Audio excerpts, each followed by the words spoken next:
I'm going to work through the test 2 review. Just make sure that you pay attention to actually showing all the work that I talk about, because on the test, remember, work counts, and if it's not shown, you are going to lose points. First problem here is a piecewise function. Remember, f of x is just another name for y, and then the number in parentheses is your x value. So for these piecewise functions, in this particular problem, we're giving 3 different equations depending on our x value. So first thing you have to do is decide which equation to use for each problem. So when we first do f of negative 2, that means that x equals negative 2. So you look over at your equations and decide which one applies when x equals negative 2. So that would be this first one here, because negative 2 is less than or equal to negative 1. So we're going to use equation 1. That means equation 1, the answer is x squared plus 6x, but x equals negative 2. So that means we have negative 2 squared plus 6 times negative 2. If we follow PEMDAS, negative 2 being squared is 4, and then plus 6 times negative 2 is minus 12, and 4 minus 12 equals negative 8. For the second one, which is f of 0, means that x equals 0. So if x equals 0, that falls right here in between negative 1 and 1. So we're going to use equation 2. And equation 2 says the answer is x, but x equals 0. So the answer is 0. And then the last one, f of 3, means that x equals 3. And where x equals 3 falls is right here because it's bigger than 1. So we're going to use equation 3. But equation 3 just says negative 1. It doesn't say anything about x. The answer is just negative 1. Okay. Problem 2 is the difference quotient, and if we ask you one of these problems, we will give you this formula right here, so you don't need to memorize it. It will be given to you. Okay, so when we do this, first thing we're going to calculate is f at a, which means we're going to take f of x and replace x with a. So that's going to give us 7a squared minus 9a plus 4. The next thing that we're going to do is we're going to calculate f at a plus h, which means we're going to take this equation again, but in place of x, we're going to put a plus h. So that gives us 7a plus h squared minus 9a plus h plus 4. But just remember, when we do a plus h squared, we actually need to FOIL out a plus h times a plus h. So going over here, that really means we have 7 times, don't distribute that 7 in, right? PEMDAS says you have to do the exponent first, so you can't distribute in. Let's FOIL that out. We would get a squared plus ah, so plus 2ah plus h squared. Okay, so what we have is, if I distribute in that 7 now, I have 7a squared plus 14ah plus 7h squared. But don't forget we have the rest of this, so we have to now distribute that negative 9 in. So that gives me minus 9a minus 9h, and then we have the plus 4. Next, we're going to take them and plug them into this different quotient, simplify in the end also. So if we take our f of a plus h, which is that big long thing I just wrote, so it's 7a squared plus 14ah plus 7h squared minus 9a minus 9h plus 4. But now we have to minus f of a. So when we subtract f of a, which is this equation here, we actually need to change all the signs because we're subtracting it and distributing in that negative 1. So it becomes minus 7a squared. Instead of minus 9a, it becomes plus 9a. And instead of plus 4, it becomes minus 4. And this is all over h. Now I know it looks really long, but lots of things should cancel out if we did this correctly. Because look, we'll have plus 7a squared minus 7a squared minus 9a plus 9a plus 4 minus 4. So what we have now is we have 14ah plus 7h squared minus 9h all over h. So what we're really going to do is factor an h out of that numerator because it is a GCF. So in the numerator, if I take an h out, I'm left with 14a plus 7h minus 9, but it's all over h. So the h's cancel, and our final answer to this problem is 14a plus 7h minus 9. That's our final answer, but all of those steps are part of your answer along the way. You need to calculate f of a individually, f at a plus h individually, and then put it all together. Show that you canceled out those h's as well. Okay.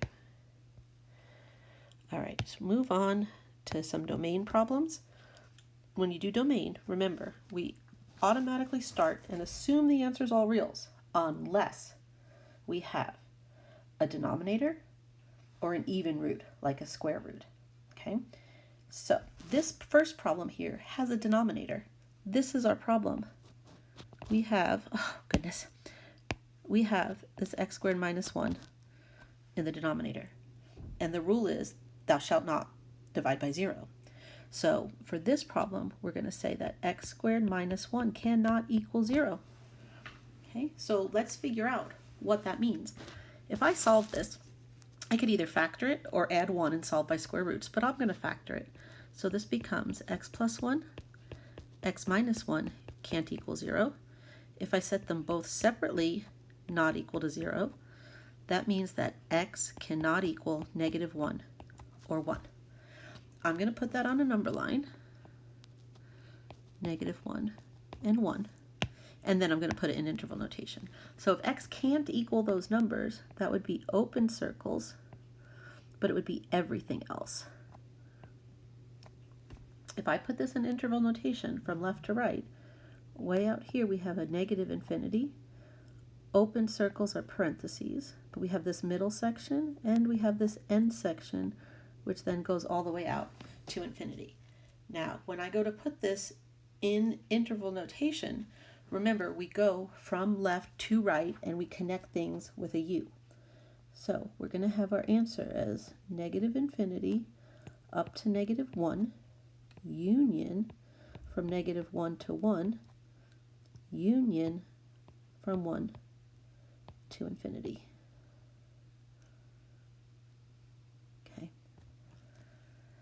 Okay, part B, remember, the problems are denominators and even roots, and we have both in part B. So we need to work them both out, and our answer will be the overlap where they're both the same. So if I start with the square root of 3 plus x from the numerator, so if I start with that square root, the rule is that you can't take the square root of a negative number, right? We're not dealing with imaginary numbers at this point. So what we're going to do for the numerator is we are going to say 3 plus x must be greater than or equal to 0. That means it's not negative. Okay, so if we subtract 3 from both sides, that gives us that x is greater than or equal to negative 3. So let's put that on a number line. So here's my number line. Here's negative 3. Okay, so I was doing blue. Greater than or equal to negative 3 would be a closed circle at negative 3 and going off to the right. Okay, but if I now look at the denominator, can't be 0, right? So I have to say now 2 minus x can't equal 0. Okay, and if I solve that, that gives me that x cannot equal 2. Well, if I go to put that on my number line, here's a 2. If I say x can't equal 2, that means an open circle at 2, but everything else on my number line. Okay, well, my answer for the domain is the overlap between these two, where they both are. So looking at my number line graph, it has to be where I have both green and blue. So this is not part of it, I'm going to start out at this 3 that had the closed circle, so a bracket. I've got overlap up to my open circle, which is parentheses, but I also have it from my open circle all the way out to infinity. So my domain from left to right is bracket -3, comma, 2, parentheses, union, parentheses, 2, comma, infinity. Okay. And part C, again, I have 2 issues. I have a numerator that has a square root in it, that's the problem there, and a denominator. Okay, so to do the numerator, we're going to say what's under the radical, the radicand, so 4 minus x has to be greater than or equal to 0. All right, so that means negative x greater than or equal to -4. But when I divide by that -1, remember I reverse the inequality, so I get x less than or equal to 4. All right, let's get that going on a number line here. So we've got a 4, x less than or equal to 4, close circle at 4, off to the left. When I do the denominator, I'm going to say this denominator cannot equal 0. So that's this part here. Well, I'm going to have to factor that.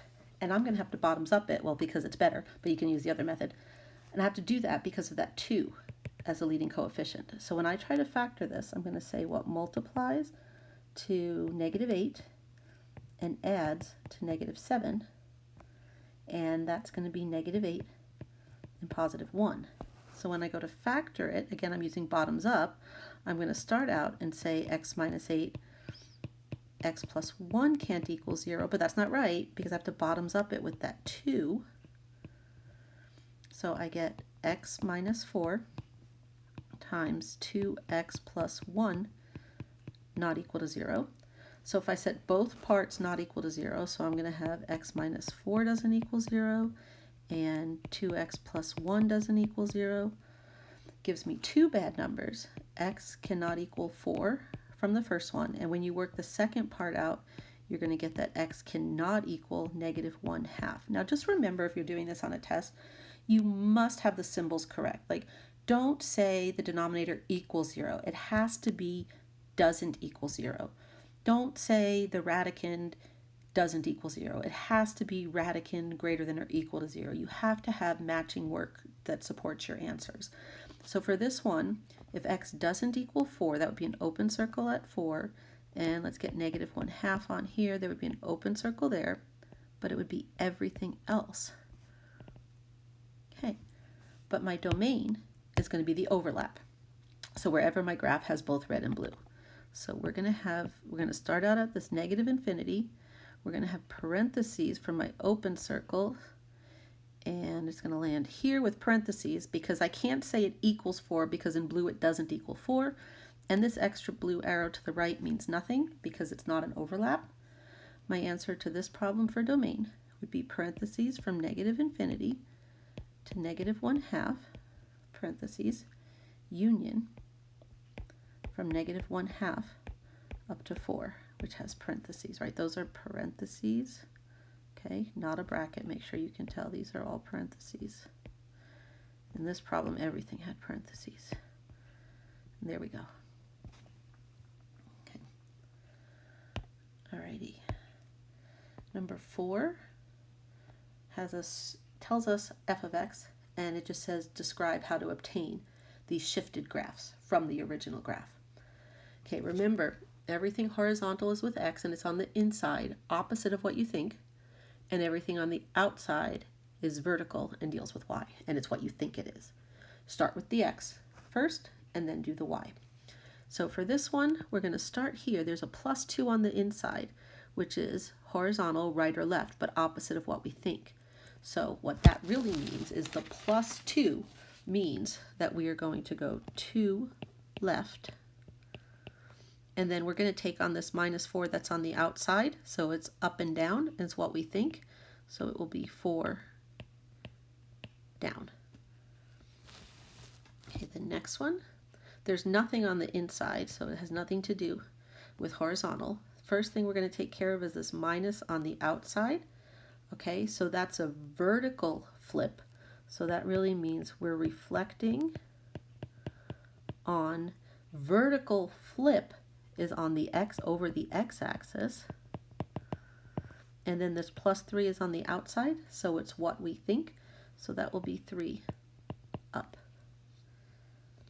Okay, and part C, start out with the x, so this minus 4 on the inside, opposite of what we think. So that's going to be 4 right. Then we're going to take care of this minus 2 on the outside. So the minus means we're going to reflect on x-axis. That 2, it's on the outside, so what we think. So it's going to be a vertical stretch 2. Right, so say vertical stretch 2. And then this plus 6 is also on the outside, so that's going to mean 6 up. There we go.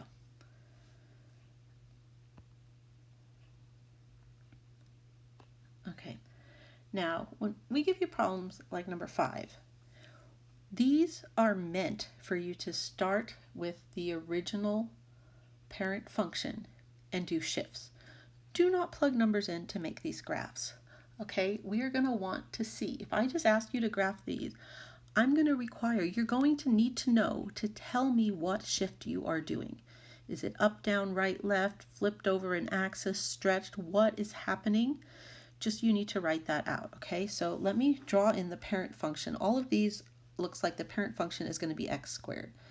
So let me just draw the parent function in here. All right, here we go. And this is the graph I'm going to shift. So here's my parent function. And now we're going to shift them and we're going to state what we're doing for each one. So part A, we've got a plus 3 on the inside. So that means we are going to go 3 left. So in red, I'm going to do my graph, which is going to move everything 3 to the left. So take each point and count 3 left. 1, 2, 3. 1, 2, 3 here, here, and here. Okay, so we're going to have this graph here is part A. Okay. Part B, we're going to start with the x part. So that means opposite of what we think. We're going to go 2 right. After we go 2 right, we're going to take care of this minus on the outside. So we are going to reflect, or flip, you can say, reflect over x axis. So we're going to take each of my blue points, go 2 right, and then flip it over the x-axis. So let's do that. 1, 2 right, but if I flip over the x, I'm already on the x, nothing happens. Take this point, I'm going to go 2 right, flip it over x. This point here, I'm going to go 2 right, flip it over the x-axis, puts me down here. This one here, 2 right, and then I flip it over the x-axis, puts me down here. Here, 2 right, flip it over x. This one, 2 right, flip it over x. And the last one, 2 right, flip it over x. It's here, so this graph goes like this. And that there is part B. So when I do part C and D, let me first put the parent function back in.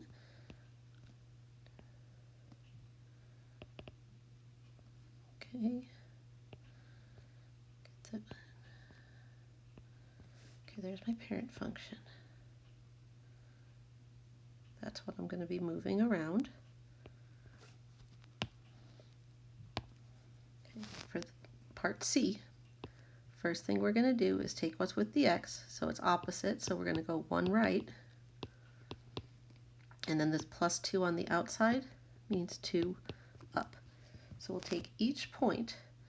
So we'll go vertex, 1 right, 2 up, puts me here, 1 right, 2 up, 1 right, 2 up, 1 right, 2 up is just off the graph, but that's okay. 1 right, 2 up, 1 right, 2 up, and 1 right, 2 up. So those yellow dots are part C.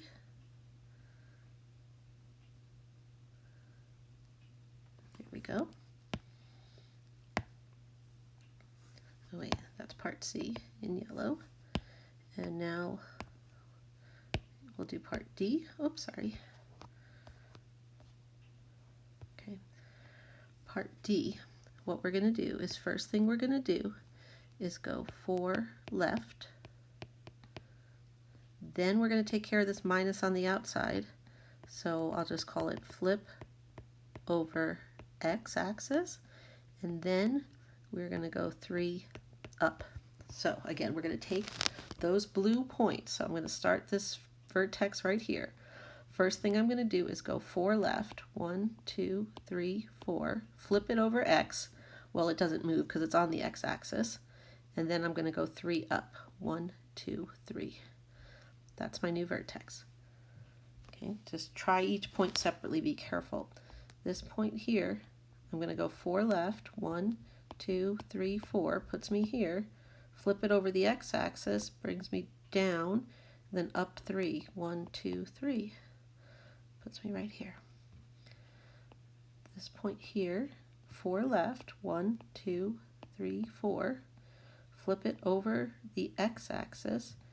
Brings me down here, and then 3 up. 1, 2, 3 puts me right here.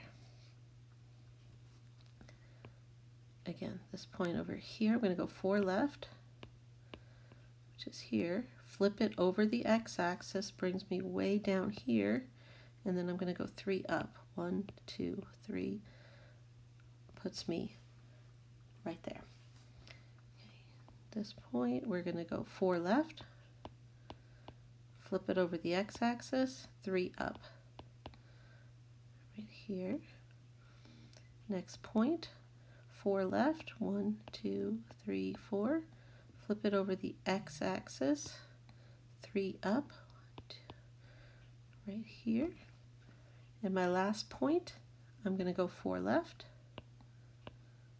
flip it over the x-axis, brings me way down here, and then 3 up, 1, 2, 3, right here. And my graph looks like that for part D. Okay, I think I'm going to stop, and I'm going to do these all in chunks of 5 since there's a lot of work here.